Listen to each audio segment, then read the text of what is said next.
Integrated mathematics चॅनलवरती तुमचं स्वागत आहे. आज आपण पाहणार आहोत फंडामेंटल्स ऑफ मॅथमॅटिक्स वरील चौथं लेक्चर. ओके, त्याच्यामध्ये आपल्याला 7वं बीट बघायचं आहे, सेट अँड इट्स प्रॉपर्टीज. हे सेट्स जे आहे ते अतिशय महत्त्वाचं बीट आहे. प्रत्येक ठिकाणी हे वापरलं जातं. प्रत्येक ठिकाणी तुम्हाला सेट घेऊन त्याचा स्टडी करावा लागतो. मग ते इंजिनिअरिंगशी रिलेटेड असो किंवा फार्मसीशी रिलेटेड असो किंवा ॲग्रीशी रिलेटेड असो किंवा आणखी कुठलाही तुमचा जॉब असू दे त्याच्याशी रिलेटेड असू दे, सेट तुम्ही घेता. ओके, आणि त्याच्यावरती काय ऑपरेशन अप्लाय करून त्याचा तुम्ही स्टडी करत असता. ओके, तर सगळ्यात महत्त्वाचं आहे सेट म्हणजे नक्की आहे काय. तर सेट म्हणजे असते collection of well defined objects. Okay, एक काहीतरी स्पेसिफिक प्रॉपर्टी डिफाईन करणारं जे ऑब्जेक्ट आहेत त्याचं कलेक्शन म्हणजे सेट असणार आहे. त्या प्रत्येक एलिमेंटने ती प्रॉपर्टी जी आहे ती सॅटिस्फाय करणं गरजेचं आहे. ओके, त्यालाच म्हणतो आपण well defined collection of objects. Okay, तर या ठिकाणी काही एक्झाम्पल्स दिलेले आहेत पा सेटचे. Days of a week, week मध्ये जे येणारे डेज आहेत, okay, Sunday, Monday, Tuesday, Wednesday, हे जे डेज आहेत त्याचं कलेक्शन. ओके, 7 डेज आहेत त्याचं कलेक्शन हा एक सेट होणार आहे. ओके, त्याच्यानंतर first 10 natural numbers. Natural number सर्वांना माहित आहेत, 1 2 3 4 अप टू इन्फिनिटी. त्यातले पहिले जे 10 आहेत त्याचं कलेक्शन. पहिले 10 म्हणजे काय, 1 2 3 4 5 6 7 8 9 10, त्याचं कलेक्शन म्हणजे सेट असणार आहे. हे वेल डिफाइन्ड ऑब्जेक्ट आहे. त्याच्यानंतर काही दोन एक्झाम्पल आपण घेतलेले आहेत की जे की सेटचे एक्झाम्पल नाही आहेत. पहिलं एक्झाम्पल आहे पहा, happy childrens in a village. Okay, गावामध्ये असणारी आनंदी मुलं. आता आनंदी मुलं म्हणजे नक्की काय, तर ते डिफाईन नाही, वेल डिफाईन नाहीये. ओके, आनंदी असणं याच्यासाठी वेगवेगळे पॅरामीटर आहेत, त्याच्यामुळे ते वेल डिफाईन नाही, त्याच्यामुळे ते कलेक्शन म्हणजे सेट होणार नाही. किंवा दुसरं एक्झाम्पल घेतलं, brilliant students of the class. Okay, class मधला कुठला विद्यार्थी हुशार आहे कुठला नाहीये हे आपण सांगू शकत नाही. ओके, कारण प्रत्येकाचं स्किल वेगवेगळं राहतं, प्रत्येकाचं आवड आहे ती वेगवेगळी राहते, त्याप्रमाणे त्याची ब्रिलियंट जी आहे ते त्या केसमध्ये बदलणार आहे. ओके, त्याच्यामुळे brilliant student of the class आपण सांगू शकत नाही, म्हणजे ते सेटचे एक्झाम्पल नाही. त्याच्यानंतर सेट जे आहे ते कॅपिटल नोटेशनने डिनोट केले जातात. कॅपिटल लेटर्स ABCD जे कॅपिटल लेटर आहेत त्या नोटेशनने सेट डिनोट केला जातो. किंवा काही स्टँडर्ड सिम्बॉल असतात, फाय असतो. ओके, फाय हा सिम्बॉल किंवा साय हा सिम्बॉल किंवा काय हा सिम्बॉल, असे सिम्बॉल सुद्धा सेट नोटेशनसाठी यूज केले जातात. ओके, आणि सेटमध्ये जे एलिमेंट्स येतात तर ते एलिमेंट्स जे आहेत ते स्मॉल लेटरने डिनोट केले जातात. ABCD XYZ T असे लेटर त्यासाठी यूज केले जातात. आता एखादा एलिमेंट सेट मध्ये आहे हे दाखवण्यासाठी काय नोटेशन आहे. समजा A हा एलिमेंट सेट A मध्ये आहे असं आपण म्हणतोय, तर ते दाखवलं कसं जातं, A बिलॉंग्स टू A. किंवा X हा A चा एलिमेंट आहे ते दाखवण्यासाठी X बिलॉंग्स टू A असं ते नोटेट केलं जातं. आणि A हा एलिमेंट A चा नाहीये हे डिनोट करण्यासाठी आहे symbol A does not belongs to A.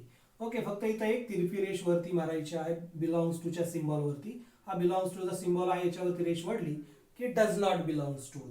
A does not belongs to A, X does not belongs to capital A. त्याच्यानंतर काही मेथड्स आहेत पा सेट नोटेशन लिहिण्यासाठी. सेट लिहिण्यासाठी तर पहिली मेथड आहे पा लिस्टिंग किंवा त्यालाच रोस्टर मेथड असं म्हणतो. ओके, तर त्याच्यामध्ये आपण त्या सेटमध्ये प्रत्येक एलिमेंट लिहित असतो त्या सेटचा. ओके, त्या सेटच्या एलिमेंटची आपण लिस्ट एका कर्ली ब्रॅकेट मध्ये लिहितो. ठीक आहे, तर काय डेफिनेशन झाली, in this method we write all elements of set in curly bracket. Okay, for example set of natural number. set of natural number हा कॅपिटल N या नोटेशन ने डिनोट केला जातो. मग त्याच्यामध्ये एलिमेंट काय येतात, 1, 2, 3, 4, 5 अँड सो ऑन. म्हणजे आपण याच्यामध्ये लिस्ट तयार केली त्याच्या एलिमेंटची, म्हणून त्याला लिस्टिंग मेथड किंवा रोस्टर मेथड असं म्हटलं जातं. Set of whole number, whole number म्हणजे काय, तो डिनोट केला जातो W ने. ते आले कर्ली ब्रॅकेट मध्ये 0 1 2 3 up to infinity. Set of integer म्हणजे येणार आहे I, infinity minus infinity and so on up to -4 -3 -2 -1 0 1 2 3 and so on up to plus infinity. Okay, तर हे नोटेशन आहे सेट ऑफ इंटिजर नंबर साठी. ओके, सिम्पली I लिहिलं तरी चालतं. ठीक आहे, या पद्धतीने लिहिलं तरी काय प्रॉब्लेम नाही. दुसरी मेथड आहे पा रूल मेथड किंवा त्यालाच काय म्हणतात बिल्डर मेथड असंही म्हटलं जातं. या केसमध्ये आपण काय लिहितो, तर या केसमध्ये एक जनरल एलिमेंट लिहितो आणि त्या एलिमेंटची प्रॉपर्टी त्याच्यामध्ये मेन्शन करतो. सगळेच्या सगळे एलिमेंट आपण त्याच्यामध्ये लिहित बसत नाही, आपण प्रॉपर्टी त्याच्यामध्ये मेन्शन करत असतो किंवा त्याचा जो रूल आहे एलिमेंटचा तो रूल आपण त्या ठिकाणी लिहित असतो, म्हणून याला रूल मेथड असं म्हटलेलं आहे. ठीक आहे. तर पहिला एक्झाम्पल आहे पहा, set of rational number. Rational number म्हणजे काय, तर पी अपॉन क्यू या फॉर्म मध्ये येणारे एलिमेंट. ओके, तर या ठिकाणी पी आणि क्यू काय असणार आहेत, इंटिजर नंबर असणार आहेत आणि क्यू हा नॉन झिरो असला पाहिजे. ओके, तर या ठिकाणी आपण एलिमेंट लिहित बसलेलो नाही. 1/2, 3/5, 2/1, 7, 3 असले एलिमेंट आपण या ठिकाणी लिहिलेले नाही. ती पण काय लिहिलं आपण या ठिकाणी, त्या एलिमेंटची प्रॉपर्टी लिहिली. ते क्वेश्चनच्या फॉर्म मध्ये येतात. त्या ठिकाणी क्वेश्चन न्यूमरेटर आणि डिनॉमिनेटरचे नंबर जे आहेत ते इंटिजर असले पाहिजेत आणि डिनॉमिनेटरचा नंबर जो आहे तो 0 नसावा, ही त्याच्यावरची कंडिशन आहे. पुढचं एक्झाम्पल आहे पहा, set of irrational number. Irrational number म्हणजे काय, तर त्याचं नोटेशन आहे क्यू डॅश. रॅशनल नंबर साठी नोटेशन आहे क्यू, इरॅशनल साठी आहे क्यू डॅश. तर ते एलिमेंट म्हणजे एलिमेंट एक्स असतात जे की रॅशनल नंबर नाहीयेत. रॅशनल नंबर नसणारे सर्व एलिमेंट म्हणजे इरॅशनल नंबर आणि त्याच्यासाठी सिम्बॉल यूज केलेला आहे एक्स. त्याच्यानंतर set of real number. Real number म्हणजे काय, रॅशनल आणि इरॅशनल नंबर मिळून जो सेट तयार होतो तो सेट म्हणजे सेट ऑफ रिअल नंबर असतो. तर तो आर या लेटरने डिनोट केला जाणार आहे आणि तो सेट होतोय पहा, set of x such that x belongs to Q or x belongs to Q dash. एक तर तो रॅशनल नंबर असेल किंवा तो इरॅशनल नंबर असणार आहे. ओके, या ठिकाणी ऑर असलं पाहिजे पहा. Okay, x belongs to q or x belongs to q dash. त्याच्यानंतर set of complex number. Okay, पहिल्या लेक्चर मध्ये आपण या सगळ्या गोष्टी बघितलेल्या आहेत, ते नंबर काय आहेत ते बघितलेले आहेत. आता फक्त आपण त्याला सेट नोटेशन मध्ये लिहितो. सेट ऑफ कॉम्प्लेक्स नंबर तो डिनोट केला जातो कॅपिटल सी या लेटरने आणि तो असणार आहे set of x plus i y. या फॉर्म मध्ये ते एलिमेंट लिहिले जातात x plus i y such that x, y belongs to r. x आणि y काय असले पाहिजेत, रिअल नंबर असले पाहिजेत. आणि या ठिकाणी आय जो आहे याला आयोटा असं म्हटलं जातं, तर तो असतो स्क्वेअर रूट ऑफ -1 किंवा तुम्ही स्क्वेअर केला तर काय होईल, i square is equal to -1 येणार आहे. ओके, तर या पद्धतीनं या सेटच्या काही बेसिक कन्सेप्ट आहेत ते एकदा बघून घ्या. ओके, तुमच्या इझिली लक्षात येऊन जाईल. 7व्या बीट मधला म्हणजे सेट अँड इट्स प्रॉपर्टी मधला पुढचं बीट आहे का आपलं सबसेट. सबसेट म्हणजे काय, समजा दोन सेट घेतले तुम्ही ए आणि बी. ओके, हे दोन कुठलेही सेट असतील आणि सेट बी मधला प्रत्येक एलिमेंट हा सेट ए चा एलिमेंट असेल. ओके, तर त्या केसमध्ये आपण काय म्हणणार आहे, बी हा ए चा सबसेट आहे. B is a subset of A किंवा याला या नोटेशनने पण डिनोट केलं जातं, or A is superset of B. Okay, याला काय म्हटलं जातं, A is superset of B. Okay, तर हे सबसेटचं नोटेशन आहे. For example set of natural number घेतला तुम्ही तर तो सबसेट कोणाचा आहे, सेट ऑफ होल नंबरचा सबसेट आहे. कारण सगळे नॅचरल नंबर हे डब्ल्यू मध्ये असतात, म्हणजे सेट ऑफ होल नंबर मध्ये असतात. त्याचबरोबर एन हा डब्ल्यू चा सबसेट आहे. डब्ल्यू हा इंटिजर नंबरचा सबसेट आहे. इंटिजर नंबर हा क्यू चा सबसेट आहे, म्हणजे रॅशनल नंबरचा सबसेट आहे. रॅशनल नंबर हा रिअल नंबरचा सबसेट आहे. रिअल नंबरचा सेट जो आहे तो सेट ऑफ कॉम्प्लेक्स नंबरचा सबसेट आहे. त्याच्यापुढे आपण बघणार आहोत टाइप्स ऑफ सेट. तर पहिला टाइप आहे पहा एम्प्टी सेट किंवा त्याला नल सेट असं म्हणतात. असा सेट ज्याच्यामध्ये एकही एलिमेंट नसेल. पहा, एकही एलिमेंट नसणारा सेट म्हणजे एम्प्टी सेट. त्याच्यासाठी नोटेशन यूज केलं जातं फाय किंवा हा कर्ली ब्रॅकेट, ज्याच्यामध्ये एकही एलिमेंट नसणार आहे. तुम्ही म्हणाल की हा एम्प्टी सेट आहे, हा एम्प्टी सेट नाही कारण याच्यामध्ये एक एलिमेंट आहे 0. Okay, so this is not a empty set. For example B is a set of x such that x is a natural number between 2 and 3. 2 आणि 3 च्या मध्ये असणारे नॅचरल नंबर. पण आपल्याला माहित आहे 2 आणि 3 च्या मध्ये कुठलाही नॅचरल नंबर नाही, म्हणजे तो सेट काय झाला, एम्प्टी सेट झाला. पुढचा टाइप आहे सिंगलटन सेट. ज्या सेट मध्ये एकच एलिमेंट असतो त्याला सिंगलटन सेट असं म्हटलं जातं. For example set A is equal to set of x such that x is a whole number between 0 and 2. 0 आणि 2 च्या मध्ये असणारा होल नंबर म्हणजे काय, तर 1. 1 हा होल नंबर आहे जो की 0 आणि 2 च्या मध्ये आहे, म्हणजे सिंगल एलिमेंट आहे. हा झाला सिंगलटन सेट. त्याच्यानंतर फायनाइट सेट. असा सेट की ज्याच्यामध्ये फायनाइट नंबर ऑफ एलिमेंट्स असणार आहेत. ओके, लिमिटेड एलिमेंट असतील, आपण मोजू शकतो 1 2 3 4 5, 1 2 3 4 5 6 7. ओके, ज्या सेट मधले एलिमेंट आपल्याला मोजता येतं त्याला आपण फायनाइट सेट असं म्हणतो. ओके, तर सी हा सेट आहे पहा 4 8 12 16 20. म्हणजे याच्यातले एलिमेंट आपण सांगू शकतो किती एलिमेंट आहेत, 1 2 3 4 5 एलिमेंट आहेत. म्हणजे हा फायनाईट सेट झालेला आहे. त्याच्यानंतर infinite set, set containing countably infinite number of elements. Okay, याच्यामधले एलिमेंट आपण मोजू शकतो, पण ते मोजत गेल्यानंतर कुठपर्यंत जाणार आहे, अप टू इन्फिनिटी जाणार आहे, तो काउंट संपणार नाही. 1 2 3 4 set of natural number up to infinity हा काय आहे, इनफायनाईट सेट आहे. किंवा set of integer -2 -1 0 1 2 3 up to right साईडला प्लस इन्फिनिटी आणि मायनस साईडला मायनस इन्फिनिटी, निगेटिव्ह लेफ्ट साईडला. ओके, लेफ्ट साईडला मायनस इन्फिनिटी पर्यंत हा सेट जातो. तर हा सेट काय आहे, इनफायनाईट सेट आहे. त्याच्यानंतर युनिव्हर्सल सेट. युनिव्हर्सल सेट म्हणजे काय, तर कुठलाही सेट घेतला तुम्ही, ओके, तर तो सेट हा यू चा सबसेट असणार आहे. म्हणजे डेफिनेशन काय झाली पहा, if all sets under given consideration, okay, सगळेच्या सगळे सेट अंडर गिवन कन्सिडरेशन हे काय असले पाहिजेत, यू चे सबसेट असले पाहिजेत. ओके, कुठलाही तुम्ही सबसेट घेतला दिलेल्या प्रॉपर्टीच्या अंडर, तर तो सेट यू चा जर सबसेट असेल तर आपण यू ला काय म्हणणार आहोत, युनिव्हर्सल सेट म्हणणार आहोत. फॉर एक्झाम्पल एन हा नॅचरल नंबरचा सेट घेतला 0 1 2 3 up to infinity. Whole number set घेतला W 0 1 2 3 up to infinity. Natural number काय आहे, 0 नाही याच्यामध्ये, 1 2 3 अप टू इन्फिनिटी. आणि होल नंबर मध्ये 0 1 2 3 अप टू इन्फिनिटी. आणि सेट क्यू घेतला तुम्ही, तो काय असतो, P upon Q such that P Q belongs to I and Q is non zero. मग या ठिकाणी क्यू जो आहे तो काय आहे, क्यू हा युनिव्हर्सल सेट आहे, कारण एन आणि डब्ल्यू हे क्यू चे काय आहेत, सबसेट आहे. त्याच्यानंतर complement of a set. Complement of set म्हणजे काय, समजा यू हा तुमचा युनिव्हर्सल सेट आहे, त्याच्यातला एखादा सेट घेतला तुम्ही, त्याचा सबसेट घेतला बी. ओके, तर अशा एलिमेंटचा सेट की जे एलिमेंट बी मध्ये नाही आहेत. ओके, बी मध्ये नसणाऱ्या एलिमेंटचा सेट म्हणजे बी चा कॉम्प्लिमेंट. ओके, तर त्या ठिकाणी तो डिनोट केला जातो बी डॅश ने किंवा बी रेस टू सी ने. ओके, बी डॅश किंवा बी रेस टू सी म्हणजे काय, set of x belongs to A U, universal set मधल्या एलिमेंटचा सेट जे की एलिमेंट बी मध्ये नसणार आहेत. ओके, त्याला कॉम्प्लिमेंट. त्याच्यानंतर पुढचं एक्झाम्पल घेतलं, समजा आपण ए घेतला -1 2, यू घेतला -2 -1 1 2 3. तर ए चा कॉम्प्लिमेंट काय, -1 आणि -1 आणि 2 याच्यामधून सोडून द्या, उरलेले एलिमेंटचा सेट म्हणजे -2 1 आणि 3, -2 1 3 चा एलिमेंट, त्या एलिमेंटचा सेट म्हणजे ए कॉम्प्लिमेंट. ओके, त्याच्यानंतर प्रॉपर्टीज आहेत कॉम्प्लिमेंट सेटच्या. तर पहिली प्रॉपर्टी आहे पा, no elements are common in A and A complement. एखादा सेट आणि त्याचा कॉम्प्लिमेंट सेट घेतला तर त्या दोघांमध्ये एकही एलिमेंट कॉमन नसणार आहे. ओके, आणि युनिव्हर्सल सेटचा कॉम्प्लिमेंट म्हणजे काय असतो, तो एम्प्टी सेट असतो. Complement of universal set is empty. समजा ए हा यू चा सबसेट असेल तर ए चा कॉम्प्लिमेंट हा सुद्धा युनिव्हर्सल सेटचा सबसेट असणार आहे. ओके, त्याच्यानंतर complement of empty set is U. Okay, जो एम्प्टी सेट आहे फाय, त्याचा कॉम्प्लिमेंट म्हणजे काय असणार आहे, होल युनिव्हर्सल सेट असणार आहे. Q complement is equal to U. Okay, एकदा बघून घ्या, तुमच्या आरामशीर लक्षात येईल.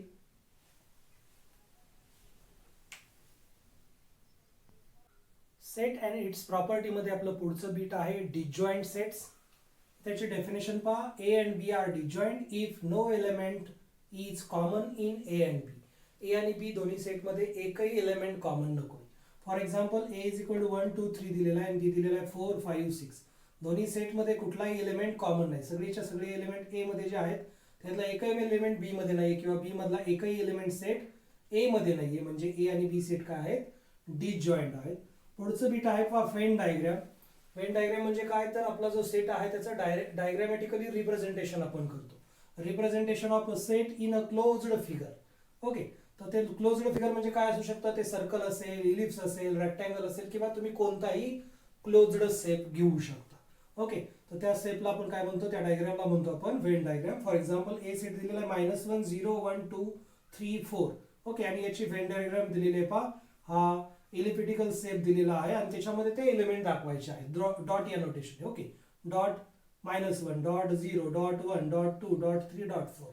ओके, हे झालं वेन डायग्राम ऑफ सेट ए. त्याच्यानंतर सेटवरचे ऑपरेशन बघायचे आहेत. तर पहिलं ऑपरेशन आहे इंटरसेक्शन ऑफ टू सेट्स. दोन सेटचं इंटरसेक्शन जे आहे ते ए इंटरसेक्शन बी या नोटेशनने डिनोट केलं जातं. आणि इंटरसेक्शन म्हणजे काय, तर ए आणि बी, ओके, ए आणि बी या दोन्ही सेटमध्ये असलेले एलिमेंट म्हणजे कॉमन एलिमेंट. ठीक आहे, So A intersection B is defined as set of x such that x belongs to A and x belongs to B. दोघांमध्ये कॉमन असणाऱ्या एलिमेंटचा सेट म्हणजे इंटरसेक्शन. फॉर एक्झाम्पल ए दिलेला आहे 1 2 3 4, बी दिलेला आहे 2 4 6 8. ओके, या दोघांमध्ये कॉमन काय? याच्यामध्ये 1 आहे पण याच्यात नाही, याच्यात 2 आहे आणि याच्यात पण 2 आहे, याच्यात 3 आहे पण याच्यात 3 नाहीये, याच्यात 4 आहे याच्यात पण 4 आहे, याच्यात 6 आहे पण याच्यात नाहीये, याच्यात 8 आहे पण याच्यात नाहीये. म्हणजे 2 आणि 4 हे दोघांमधले कॉमन एलिमेंट आहेत. So A intersection be become 2, 4. ठीक आहे. तर प्रॉपर्टीज आहेत काय इंटरसेक्शनच्या? पहा, ए इंटरसेक्शन बी आणि बी इंटरसेक्शन ए दोघंही सारखेच असतात. म्हणजे इंटरसेक्शन काय आहे? इंटरसेक्शन सेटचं इंटरसेक्शन हे कॉम्युटेटिव्ह आहे. ठीक आहे. त्याच्यानंतर ए हा बी चा सबसेट असेल तर ए इंटरसेक्शन बी म्हणजे काय येणार आहे? हा सबसेट बी ए. त्याच्यानंतर ए इंटरसेक्शन बी हा ए चा सबसेट असेल तर ए इंटरसेक्शन बी हा बी चा पण सबसेट असणार आहे. ए इंटरसेक्शन बी हा बी येत असेल याचा अर्थ बी हा ए चा सबसेट आहे. ओके, म्हणजे काय? तर ए इंटरसेक्शन बी म्हणजे काय? तर होल सेट येतोय, तर त्या केसमध्ये बी हा ए चा सबसेट असणार आहे. म्हणजे बी चे सगळेच्या सगळे एलिमेंट ए मध्ये असणार आहेत. ए इंटरसेक्शन आणि त्याचा कॉम्प्लिमेंट हा एम्प्टी असतो. ए इंटरसेक्शन आणि एम्प्टी सेट हा एम्प्टी असतो आणि A intersection with itself A become set ए. या काही इंटरसेक्शनच्या प्रॉपर्टीज आहेत. त्याच्यानंतर युनियन ऑफ टू सेट्स, ए आणि बी हे दोन सेट दिलेले आहेत. ओके, तर त्यांचा युनियन जो आहे तो डिनोट केला जातो पहा या नोटेशनने ए युनियन बी. ए युनियन बी म्हणजे काय? ए मध्ये असणारे एलिमेंट आणि किंवा बी मध्ये असणारे एलिमेंट, ए मध्ये किंवा बी मध्ये. तर ए युनियन बी येणार आहे set of x such that x belongs to A or x belongs to B. एकतर ते ए मध्ये असतील किंवा बी मध्ये असतील.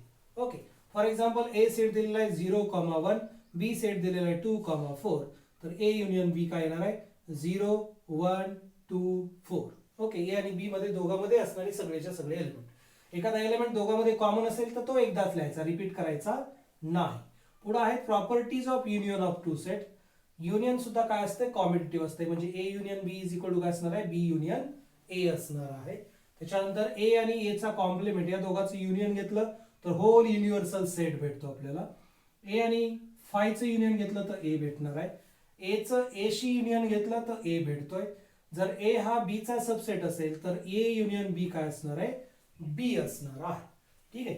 त्याच्यानंतर ए हा ए युनियन बी चा सबसेट असेल आणि बी हा सुद्धा ए युनियन बी चा सबसेट असणार आहे. म्हणजे ए आणि बी हे त्याच्या युनियनचे सबसेट असतात. पुढे आहे कार्डिनॅलिटी ऑफ सेट. कार्डिनॅलिटी ऑफ सेट म्हणजे काय? तर त्या सेटमध्ये असणारे नंबर ऑफ एलिमेंट्स. दिलेल्या सेटमध्ये किती एलिमेंट आहेत ते मोजायचे आणि तो नंबर म्हणजे त्या सेटची कार्डिनॅलिटी आणि ते डिनोट केलं जातं पहा एन ऑफ ए या नोटेशनने. फॉर एक्झाम्पल ए सेट दिलेला आहे 1 2 3 4 5 10. ओके, तर एन ऑफ ए म्हणजे काय असणार आहे? या सेटमध्ये असणारे नंबर ऑफ एलिमेंट्स ते मोजायचे. 1 2 3 4 5 6. 6 एलिमेंट आहेत. So n of A is equal to 6. Okay, मग याच्यावरून ऍडिशन थिअरम येतो पहा. कार्डिनॅलिटी वरूनच आपण ऍडिशन थिअरम लिहितो. तर ऍडिशन थिअरम काय? समजा ए बी दोन सेट आहेत तर ए युनियन बी ची कार्डिनॅलिटी म्हणजे असते ए ची कार्डिनॅलिटी प्लस बी ची कार्डिनॅलिटी मायनस ए इंटरसेक्शन बी ची कार्डिनॅलिटी. म्हणजेच काय? N of A union B is equal to n of A plus N of B minus n of A intersection B. Similarly तीन सेट असतील ए बी सी. ओके, त्यांच्या युनियनची कार्डिनॅलिटी म्हणजे काय? तर ती असणार आहे n of A plus N of B plus N of C minus n of A intersection B minus n of A intersection C minus n of B intersection C plus N of A intersection B intersection C. Okay, हा झाला addition theorem for set. त्याचबरोबर दोन set जर disjoint असतील, okay, ए आणि बी दोन disjoint set असतील. Disjoint set म्हणजे काय? तर ए इंटरसेक्शन बी काय असणार आहे? फाय असणार आहे. ओके, दोघांमध्ये एकही एलिमेंट कॉमन नाही. तर त्या केसमध्ये तुमचा ऍडिशन थिअरम काय होणार आहे? त्या केसमध्ये तुमचा N of A intersection B काय येणार आहे? तो येणार आहे phi. N of A intersection B is equal to तो येणार आहे 0. ओके, N of A intersection B 0 होतोय म्हणजे तुमचा N of A union B काय झाला? N of A plus N of B. कधी? जर ए आणि बी हे डिसजॉइंट असतील तर. ठीक आहे. अशी सेट थेअरीच्या काही बेसिक कन्सेप्ट आहेत, तुमच्या इझिली लक्षात येतील. यापूर्वी तुम्हाला झालेले आहेत 8वी 9वी 10वी मध्ये कुठेतरी झालेलं आहे तुम्हाला आणि हे पुढे आपल्याला लागणार आहे. ठीक आहे, 11वी-12वी सायन्स असेल किंवा हायर एज्युकेशन असेल तर त्या केसमध्ये याची आपल्याला गरज आहे. ओके, एकदा बघून घ्या, इझिली तुमच्या लक्षात येईल. Okay, thank you.